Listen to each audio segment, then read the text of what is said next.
देखो physical chemistry में ना सबसे पहले ये थोड़ा फिजिक्स जैसा होता है अगर हम बोले तो, ठीक है, कैलकुलेशंस भी होती है लेकिन कंसेप्चुअल बहुत है, हर चीज़ बहुत कंसेप्चुअल है। जैसे कि आप किसी भी पार्ट को देख लो, जैसे कि केमिकल काइनेटिक्स को देख लो। अब केमिकल काइनेटिक्स किस चीज़ से डील करता है? तो जो भी रिएक्शंस हो रही है, केमिकल रिएक्शंस माइक्रो लेवल पे हो रही है, उन रिएक्शंस की स्पीड जो है, कितनी स्पीड से रिएक्शन हो रही है, उस स्पीड को बढ़ा सकते हैं क्या, क्या घटा सकते हैं, उस चीज़ को डील करता है।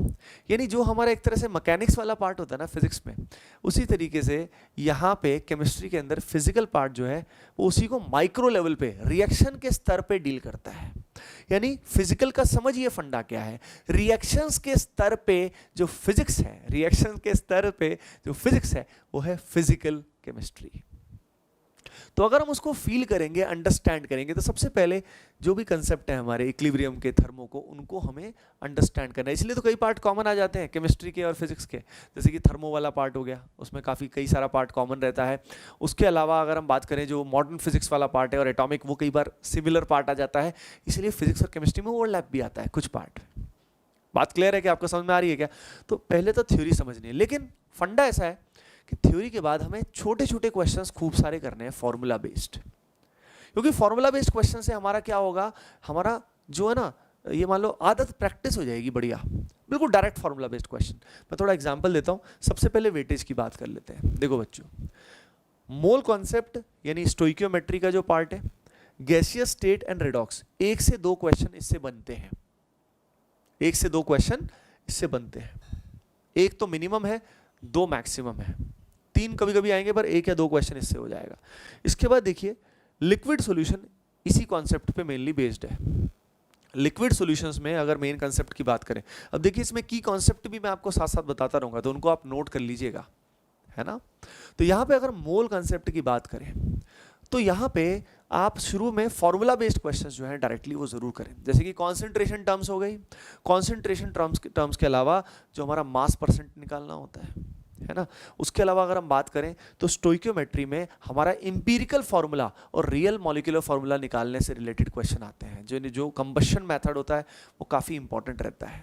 और बेसिक कोई भी रिएक्शन हो रही है उसमें यील्ड निकालना, बेसिक कोई रिएक्शन हो रही है उसमें मोल निकालना या किसी के मास निकालना, यानी बेसिक स्टोइकियोमेट्री से काफ़ी क्वेश्चन आते हैं। तो ऐसे छोटे छोटे बहुत सारे क्वेश्चन हमें करने चाहिए। उसके अलावा अगर गैस लॉज की बात करें तो गैस लॉज में अगर हम बात करें तो हमारा जो आइडियल गैस इक्वेशन है या ग्राफ्स हो गए, है ना, क्योंकि जितने भी हमारे पहले वाले बॉयल्स लॉ है, चार्ल्स लॉ है, ये सब किस में कल्बिनेट हो जाते हैं, आइडियल गैस में। तो जो गैस इक्वेशन है वो, और उसके बाद रियल गैस और कंप्रेसिबिलिटी फैक्टर का बेसिक एप्लीकेशन, बहुत ज़्यादा डीप में क्वेश्चन नहीं आते हैं। इवन गैसियस स्टेट का एप्लीकेशन आता है, कई बार डायरेक्टली यूज़ कम आता है। और जो हमारा ग्राम्स लॉ ऑफ डिफ्यूजन है, यानी फॉर्मूला बेस्ड चीज़ें करें डायरेक्टली।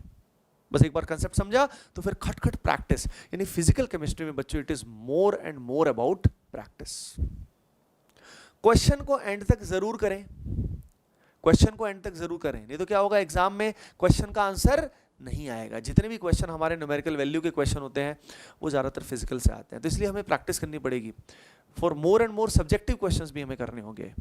तो फिजिकल का फंडा समझ में है, मोर एंड मोर क्वेश्चंस, लेकिन start with the easy questions.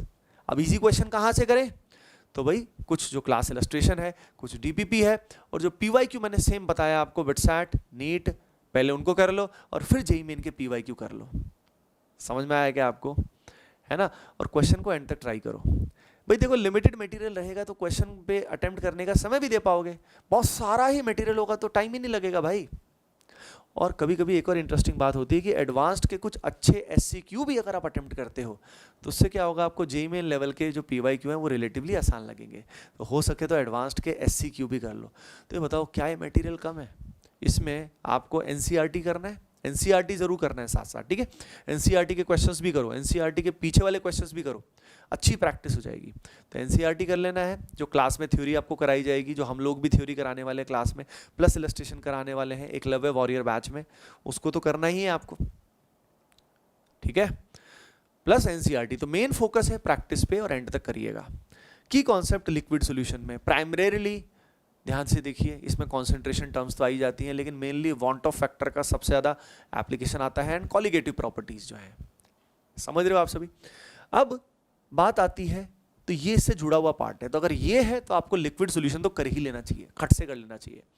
अब उसके बाद केमिकल काइनेटिक्स एक सॉर्ट ऑफ अलग पार्ट है, इसका कोई डायरेक्टली बाकी सब चैप्टर से बहुत बड़ा लिंक नहीं है, तो ये भी एक इंडिपेंडेंट चैप्टर है। तो पहले जो एक ये कनेक्टेड से चैप्टर्स मैंने एक साथ बता दिया आपको, मोल कंसेप्ट, गैस लॉ, रिडॉक्स हो गया और लिक्विड सॉल्यूशन हो गया। रिडॉक्स में एन फैक्टर का कैलकुलेशन और बेसिक जो ना नॉर्मेलिटी कैलकुलेशन और नॉर्मेलिटी से रिलेटेड जो N1 V1 is equal to N2 V2 वाला एप्लीकेशन है, या डाइल्यूशन से क्या इंपैक्ट आता है, ये बेसिक्स अपने को बढ़िया से आने चाहिए। प्रैक्टिस खूब होनी चाहिए, प्रैक्टिस इज द की। तो फिजिकल में थ्योरी को एक बार समझ जाओ, फिर थ्योरी में ज़्यादा लगे मत रहो, क्योंकि सिर्फ थ्योरी से इतना ROI इसमें रिटर्न ऑन इन्वेस्टमेंट नहीं आएगा। काइनेटिक्स से एक क्वेश्चन आ ही जाता है। अब काइनेटिक्स का जो की कॉन्सेप्ट है वो आप सभी जानते हो, एक तो रेट लॉ एक्सप्रेशन, यानी हमारा ऑर्डर मॉलिक्यूलैरिटी निकालना, ठीक है। बहुत बार क्या होता है, टेबल दे देते हैं और टेबल के अंदर से के बेसिस पे हम जो रिएक्टेंट्स पे कैसे डिपेंडेंट है रेट लॉ निकल जाता है, ऑर्डर मॉलिक्यूलैरिटी निकल जाती है। अगला जो फर्स्ट ऑर्डर रिएक्शंस हैं उसमें अगर हम बात करें तो वहाँ पे हाफ लाइफ, जो उनका रेट कांस्टेंट निकालना, उससे रिलेटेड क्वेश्चंस बनते हैं, ठीक है। तो kinetics like very simple chapter और ये अपने को बढ़िया से आना चाहिए। दूसरा इसका अगला जो की कॉन्सेप्ट है वो है आरएनएस इक्वेशन और उसका एप्लीकेशन, या कैटलिस्ट का क्या इंपैक्ट आता है रिएक्शन के रेट पे, है ना बच्चों। अब इसके बाद बात आती है इक्विलिब्रियम की। होता क्या है ना, इक्विलिब्रियम का स्लाइट एप्लीकेशन हमारा थर्मो में भी आता है और इलेक्ट्रोकेमिस्ट्री में भी आता है। तो इक्विलिब्रियम अगर बहुत डीप में नहीं आता, पर बेसिक तो आना चाहिए। अगर बेसिक नहीं आएगा तो हमें यहाँ समझ में नहीं आएगा, जुड़े हुए चैप्टर्स हैं। तो बात समझ में आ रही है। तो यहाँ पे काइनेटिक्स से भी एक क्वेश्चन अपना फिक्स हो गया, लिक्विड सॉल्यूशन से भी इन जनरल एक क्वेश्चन आता है। इक्विलिब्रियम की अगर हम बात करें तो इक्विलिब्रियम में हमारा केमिकल का पार्ट है और हमारा आयनिक का पार्ट है। आयनिक इक्विलिब्रियम में अगर हम बात करें तो हमारा बफर सॉल्यूशन, सॉल्ट हाइड्रोलिसिस, इनसे डायरेक्टली फॉर्मूला बेस्ड क्वेश्चन आते हैं। तो आयनिक बहुत डीप में, यानी जो बहुत डीप में वॉल्यूमेट्रिक एनालिसिस होता है, टाइट्रेशंस जो होती हैं, उन सबसे डीप क्वेश्चंस एडवांस्ड में पूछे जाते हैं, जेईई मेन में नहीं आते। तो आयनिक इज नॉट दैट टफ। अगर जेईई मेन लेवल तक ही करना है तो it becomes very easy, just formula based question होते हैं। बात समझ में आ रही है। एसिड और बेस को मिक्स किया और उनका पीएच कैलकुलेशन प्राइमरीली आता है। तो आयनिक के की कॉन्सेप्ट क्या है, एसिड बेस का मिक्स करके pH calculation, buffer solution, salt hydrolysis, these are the key concepts, है ना। केमिकल इक्विलिब्रियम में अगर बात करें बच्चों, तो कई बार क्या होता है कि एक इक्विलिब्रियम रिएक्शन दी जाती है, मेन रिएक्शन है, और उसके बाद छोटे छोटे कई सारे माइनर रिएक्शन दी जाती है, उनका आपस में रिलेशन, यानी मेन रिएक्शन के के से K1, K2, K3, K4 का रिलेशन बहुत ही इंपॉर्टेंट की कॉन्सेप्ट है। उसके अलावा Kp एंड Kc का जो आपस में रिलेशन रहता है, Kp and Kc, RT, Kp is equal to Kc, bracket में RT डेल्टा एंड गैसियस, इस पार्ट से काफ़ी क्वेश्चन आ जाते हैं। तो केमिकल इक्विलिब्रियम का काफ़ी बड़ा रोल है अगर हम बात करें तो। केमिकल इक्विलिब्रियम से क्वेश्चन आने के चांस भी काफ़ी अच्छे रहते हैं। अब इक्विलिब्रियम के बाद थर्मो की बात करते हैं। इसमें थर्मो में हमारा थर्मोकेमिस्ट्री का एक पार्ट आता है, इसके अलावा फर्स्ट लॉ, सेकंड लॉ की बात आती है। तो डेल्टा जी की अगर हम बात करें, इसमें की कॉन्सेप्ट्स अगर हम बात करें तो थर्मो में हमारा डेल्टा एच, डेल्टा ई का जो रिलेशन है, बॉन्ड एनर्जी के बेसिस पे एंथैल्पी का कैलकुलेशन है, तो एक हमारा एंथैल्पी से रिलेटेड पार्ट आ जाता है कि भाई एंथैल्पी का कैलकुलेशन वाला पार्ट आता है। उसके क्वेश्चन की खूब प्रैक्टिस हमें करनी चाहिए। उसके अलावा जो थर्मो का सेकंड लॉ है, यानी स्पॉन्टेनिटी, डेल्टा जी, उस सब का एप्लीकेशन हमें आना चाहिए। बेसिकली क्वेश्चन इससे ज़्यादा आते हैं। फिजिकल इक्विलिब्रियम से आने को तो आ तो कुछ भी सकता है, लेकिन ये की कॉन्सेप्ट्स हैं। अब थर्मो हमें ढंग से आएगा, इलेक्ट्रो में भी रोल आता है। अब इलेक्ट्रोकेमिस्ट्री से तो थर्मो में एक क्वेश्चन तो बनता ही है, 1 से 2 क्वेश्चन बनता है। इलेक्ट्रो में भी 1 से 2 क्वेश्चन आ सकता है, 1 मिनिमम 2 मैक्सिमम। इलेक्ट्रो में सबसे इंपॉर्टेंट जो कंसेप्ट है बच्चों, वो है Nernst equation and Kohlrausch law. समझ रहे हो, ये सबसे इंपॉर्टेंट पार्ट है। नर्स्ट इक्वेशन का रोल बहुत हाई है, ज़्यादातर उससे जो हमारा इलेक्ट्रोड पोटेंशियल है उसका calculation, standard electrode potential, overall E cell निकालना डिफरेंट कंडीशंस में। उसके अलावा इक्विलिब्रियम का जो रिलेशन रहता है, एट इक्विलिब्रियम डेल्टा जी का क्या रिलेशन रहता है, उससे क्वेश्चन काफ़ी स्ट्रांगली बनता है इलेक्ट्रो में। बात समझ में आई बच्चों। तो यहाँ पे ये सारे पार्ट कैसे जुड़े हुए हैं। उसके अलावा solid state and surface chemistry ऐसा पार्ट है जिससे कभी क्वेश्चन आता है, कभी नहीं आता है।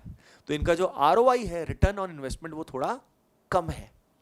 आने को तो आ सकता है, हो सकता है 2 क्वेश्चन आ जाए, हु नोज, लेकिन इन जनरल अगर हम बात करें तो इनका प्रायोरिटी लोवेस्ट है। ये चैप्टर थोड़े छोटे हैं, लेकिन इनसे क्वेश्चन आने के चांस भी नॉर्मली थोड़े कम रहते हैं। आने को आ तो सकता है। तो फिजिकल को कैसे डील करना है, कैलकुलेटर का उपयोग नहीं करना है, कैलकुलेटर का उपयोग नहीं करना है, मेंटली कैलकुलेट करना है। समझ में आ रहा है? कई टीचर्स चमत्कारी बनते हैं और बोलते हैं कि भाई कैलकुलेटर यूज कर लो, कोई दिक्कत नहीं है। अरे भाई कैलकुलेटर को यूज करोगे तो दिमाग कैलकुलेशन आपको इतना परेशान करेगी कि आप टेंशन में आ जाओगे, है ना? तो इसमें कैलकुलेशन हैक्स का यूज करिए। There are various calculation hacks which you can use. Okay, जैसे कि फॉर एग्जांपल अपना जो बेसिक इक्वेशन है, is equal to H C by lambda, तो इसमें एच सी जो होता है उसका डायरेक्टली जो वैल्यू है वो याद रखिए 2 × 10⁻⁻25। तो इस तरीके से ओवरऑल अगर वैल्यूज ध्यान रखेंगे तो क्या होगा, it will become very easy. उनके जो शॉर्ट फॉर्म है, अप्रॉक्सीमेट फॉर्म्स है, उनको ध्यान रखिए। आर की जो वैल्यूज हैं, गैस कांस्टेंट की वैल्यूज अप्रॉक्सीमेट क्या रहेगी उसको ध्यान रखिए। क्लियर है क्या?